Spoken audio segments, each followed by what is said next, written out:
ako natapos sa challenge, sobrang saya po talaga. Parang magic eh. Ralph, congratulations.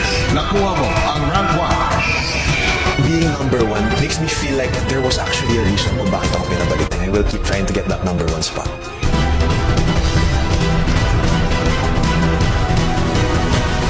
Shubi, tama. Congratulations. Grabe yung ginawa, Kuya Uy. I really did my best po, Kuya, para po yung posisyon ko po sa ranking ay posisyon ko po na binigay ng mga housemates ko po sa akin. Klang, tama.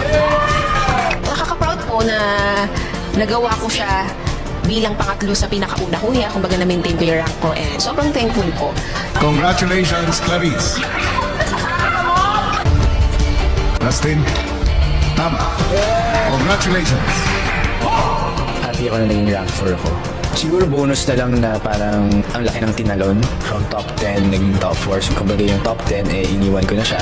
Naging motivation siya sa akin. Kaya mas ganyan pa dito po sa bahay niyo. Will, tama. Congratulations. Sobrang fulfilling ko yan nung naitawid ko na po ng maayos yung mga points. Kasi grabe yung frustrations, lahat po naramdaman ko kanina.